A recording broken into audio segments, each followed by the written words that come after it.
Hello and welcome to My Daily Trivia. I'm your host, Danny. Today is Friday, September 22nd, and I hope that you are having a wonderful day. Happy Friday, everybody. I hope you had a great week. I hope that you are looking forward to a great weekend. Now, if this is your first time listening to our show, I want to say welcome. My Daily Trivia is a 10-round quiz show with no specific themes, topics, or categories. We do, however, have a new episode every day, Monday through Friday, with each day getting progressively harder. So, of course, today's the end of the week. It's Friday. It might be the best day of the week for you, but hey, you know what? We're going to make today the most challenging of the trivia questions. So, if you find that this episode is a bit too challenging, well, not to fear. You can take the weekend off, rejoin us on Monday. It's going to be the easiest day of the week. If, however, you find this episode to be a bit too simple, well, pat yourself on the back because this is as hard as it gets. So, without any further delay, let's get into today's round of questions with question number 1. What was the birth name of the famous Mongol leader known as Genghis Khan?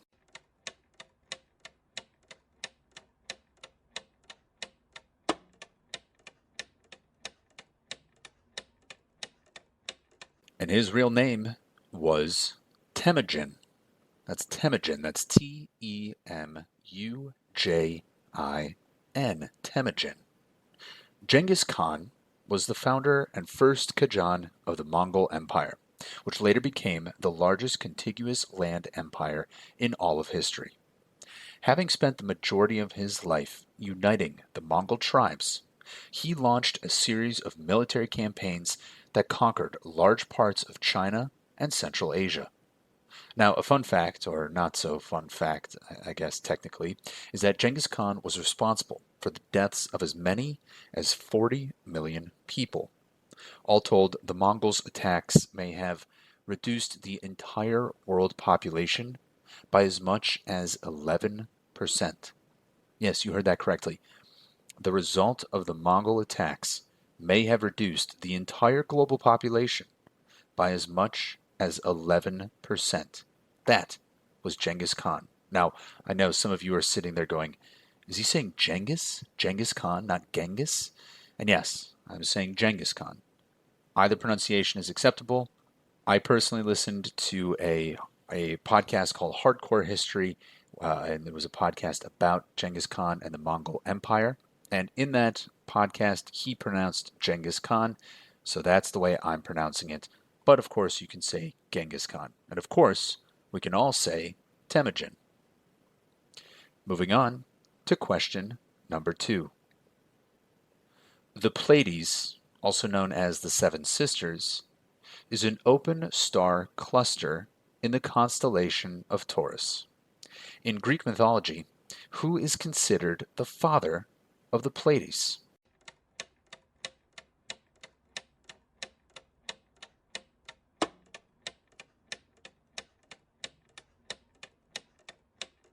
And their father was the Titan Atlas. The Pleiades, also known as the Seven Sisters, Messier 45, and other names by different cultures, is an asterism and an open star cluster containing middle-aged, hot B-type stars in the northwest of the constellation Taurus. Now, in Greek mythology, the Pleiades were the seven sister nymphs, companions of Artemis, the goddess of the hunt. Their parents were the Titan Atlas, that's the one who is condemned to hold up the heavens, and their mother was the Oceanid Pleione, I believe is how you pronounce the name. The names of the sisters, the seven sisters, are Maia, Electra, Tegit, Alison, Seleno, Sterope, and Merope. Now, I undoubtedly mispronounced probably all 7 of them. And you know what? I probably got Electra right. I think I got Electra correct. 1 out of 7 is not great. So if you know the names and you know that I'm mispronouncing them, I apologize for all 6. But those are the names of the 7 sisters. Those are the daughters of the Titan Atlas. Moving on to question number 3. What is the name of the first thoroughbred horse ever recorded in historical pedigrees?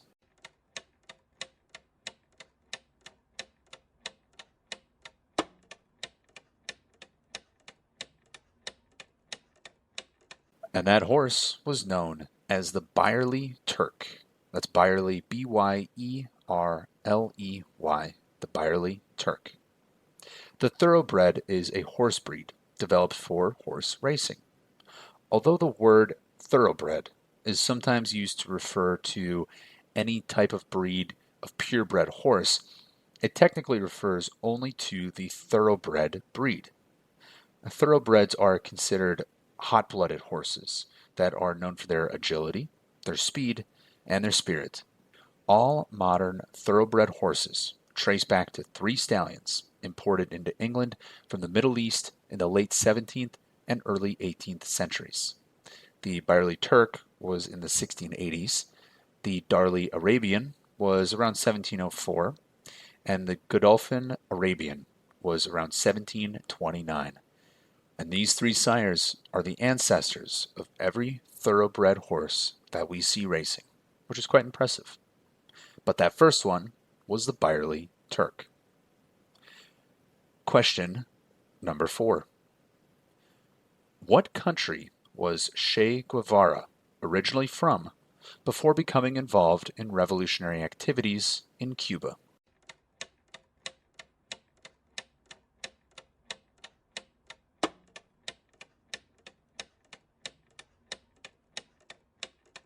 And Che Guevara was originally from Argentina. Ernesto Che Guevara was an Argentine Marxist revolutionary, physician, author, guerrilla leader, diplomat, and military theorist. A major figure of the Cuban Revolution, his stylized visage has become a ubiquitous countercultural symbol of rebellion and global insignia in popular culture. Guevara remains both a revered and a reviled historical figure, polarized in the collective imagination in a multitude of biographies, memoirs, essays, documentaries, songs, and films. Despite disagreements on his legacy, Time named him one of the 100 most influential people of the 20th century, while Alberto Corda's photograph of him, titled Guerrillo Horatio, was cited by the Maryland Institute College of Arts as, quote, the most famous photograph in the world. And if you don't quite know what that photograph is, I guarantee you've seen it. You probably saw it in college on someone's dorm room wall. You've probably seen it on the t-shirt of someone in a band at a concert somewhere. His face, this image, is absolutely everywhere. It probably is, I would agree, maybe the most famous photograph in the world. And that face belonged to Che Guevara, a native to Argentina. Moving on to question number 5. What novel, set during the Spanish Civil War, first published in 1936, is one of the best-selling books of all time, with over 150 million copies sold worldwide?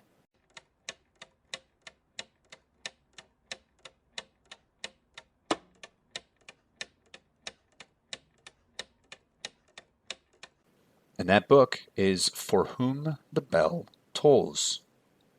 For Whom the Bell Tolls is a novel by Ernest Hemingway, published in 1940. It tells the story of Robert Jordan, a young American volunteer attached to a Republican guerrilla unit during the Spanish Civil War. As a dynamiter, he is assigned to blow up a bridge during an attack on the city of Segovia. The novel is regarded as one of Hemingway's best works, along with The Sun Also Rises, A Farewell to Arms, and The Old Man and the Sea. Now, what I did not know is that For Whom the Bell Tolls truly is regarded as one of Hemingway's best works. All the books that I just listed by him, I've read myself. I personally found For Whom the Bell Tolls certainly a great book, but I think my favorite one is still A Farewell to Arms. I read that one when I was quite a bit younger, and frankly, the ending shocked me into loving the book. So, while For Whom the Bell Tolls, I tip the hat, A Farewell to Arms remains my personal favorite by Ernest Hemingway. Also, a fun fact: Ernest Hemingway actually knew Che Guevara from our last answer. Che Guevara participated in a fishing contest that Ernest Hemingway had in Cuba during the 1930s. So Ernest Hemingway actually knew Che Guevara. Kind of a fun little twist there. In any case, that was For Whom the Bell Tolls by Ernest Hemingway. Question number 6. What car manufacturer makes the hybrid car called the P1?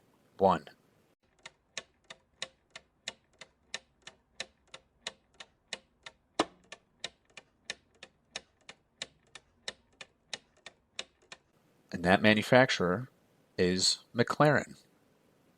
The McLaren P1 is a supercar produced by the British marque McLaren Automotive. It is a plug-in hybrid with a mid-engine layout. It was first shown at the 2012 Paris Motor Show, with sales of the P1 beginning in the United Kingdom in October of 2013, and all of the limited run of the 375 units sold by November 2013, just 1 month later. Production ended in early December of 2015. So once again, that P1, that is made by McLaren. Question number 7. Before it was dissolved, what was the capital of the country of Yugoslavia?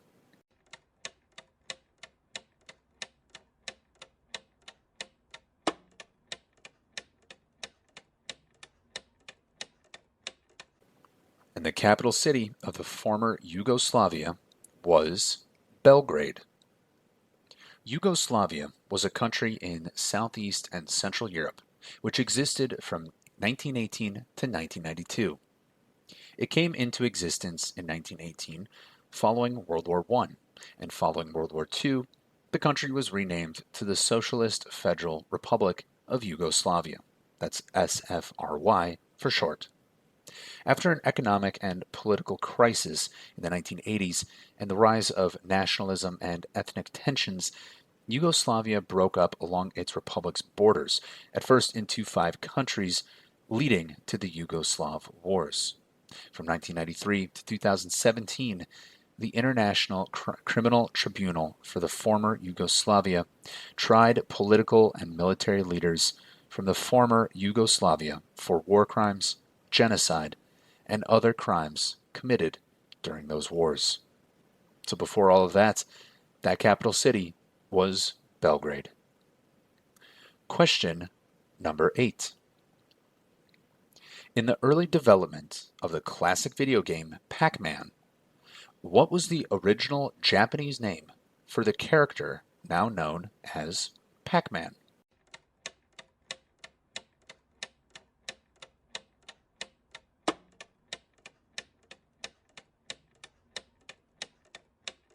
And Pac-Man's first name was actually Puckman.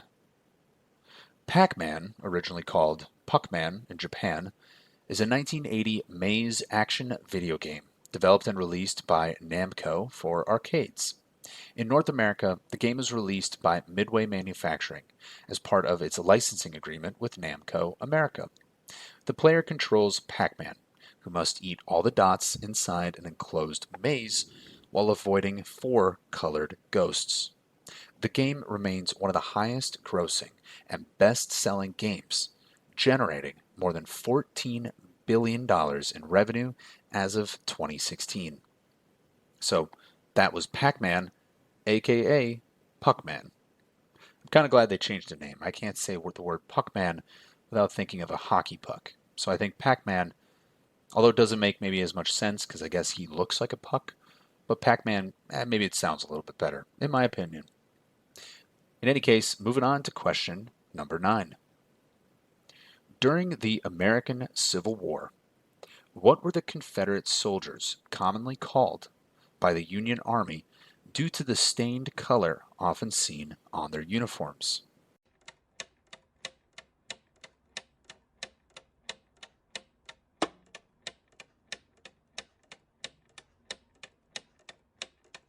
And that nickname was Butternuts. Union soldiers often referred to Confederate soldiers as butternuts because of the yellow-brown color of their uniforms. The butternut tree is native from the northernmost tip of the United States to the mountains of North Carolina. The butternut has a light brown shell, and the bark of its tree has been used by native peoples, including the Cherokees, to create a brown or yellow dye for centuries. For this reason, Union Army soldiers often referred to Confederate soldiers as butternuts, which, if you ask me, is kind of a ridiculous nickname to give somebody who is your enemy, to give to someone who's trying to kill you, who's shooting at you. Calling them butternuts, I mean, that's just kind of cute, right? It's kind of a cute name. It's ridiculous. I could probably come up with better nicknames than that. I won't right now, but for the sake of the show, just know that the Union soldiers called them butternuts. Moving on to our last question of the day, question number 10. What is the term for the behavior in which honeybees fan their wings vigorously to circulate air through the hive and regulate its temperature and humidity?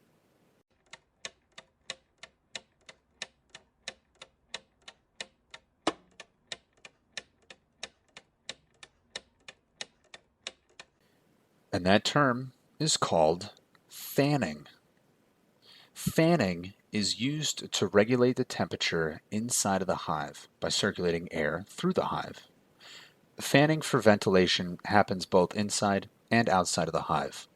The behavior also helps to evaporate the water off of the nectar stores and reduce the water content in the nectar to safely store it as honey. This fanning dehydrates the nectar stores to create honey that has 18% moisture content and create that extremely dry liquid substance. So, if you ever have honey, you can probably assume that part of the process was done through fanning. So that will conclude this round of My Daily Trivia. If you found this round to be a bit too simple, well, I congratulate you. This is as hard as it gets. If, however, you found this episode to be a bit too challenging, well, why don't you take the weekend off and rejoin us on Monday? It's going to be the easiest day of the week. I want to encourage all of you to tell your friends, tell your family about our show. We're trying to grow our community here at My Daily Trivia. And speaking of community, I want to thank each of you for listening to our show. Thank you for listening to My Daily Trivia. I'm your host, Danny, and I will see all of you on Monday.